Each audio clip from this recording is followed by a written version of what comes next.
महायुतीचे सर्वच उमेदवार सक्षम आहेत, चांगल्या पद्धतीने काम करणारे आहेत, अनुभवी आहेत आणि सगळ्यात महत्त्वाचं म्हणजे तुमच्या प्रश्नांची जाण असणारे आहेत.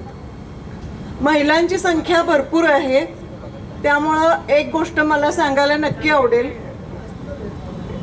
आपल्याला संक्रांतीच्या आधी 3,000 रुपये आपले लाडक्या बहीण योजनेचे मिळणार होते, पण काँग्रेसच्या काही लोकांनी हायकोर्टात अपील केलं की जर 3,000 रुपये संक्रांतीच्या आधी जर महिलांच्या अकाउंटवर जमा झाले तर त्याचा परिणाम महानगरपालिकेच्या निकालावरती होऊ शकतो, निकाल फिरू शकतो. म्हणजे लाडक्या बहिणींची धास्ती काँग्रेसला एवढी आहे की त्यांनी तुमच्या 3,000 रुपयावरतीच डायरेक्ट स्टे आणलेला आहे.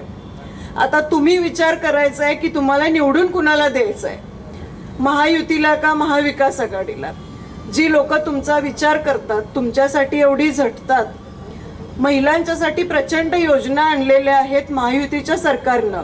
बऱ्यापैकी योजना बऱ्यापैकी महिलांना माहिती आहेत, महिला त्या गोष्टींचा योजनांचा वेगवेगळ्या योजनांचा लाभ सुद्धा घेतात. मला फक्त एवढंच सांगायचं आहे की आपल्याला महायुतीचे नगरसेवक निवडून येणं गरजेचं आहे. त्याचं कारण म्हणजे राज्य सरकारच्या केंद्र सरकारच्या ज्या काही योजना आहेत ज्या आपण राबवतोय त्या जर अगदी तळागाळात राबवायच्या असतील तर आपल्याला आपल्याच महायुतीचे नगरसेवक पाहिजेत की जेणेकरून तुमच्या त्या योजना तुमच्यापर्यंत पोहोचतील.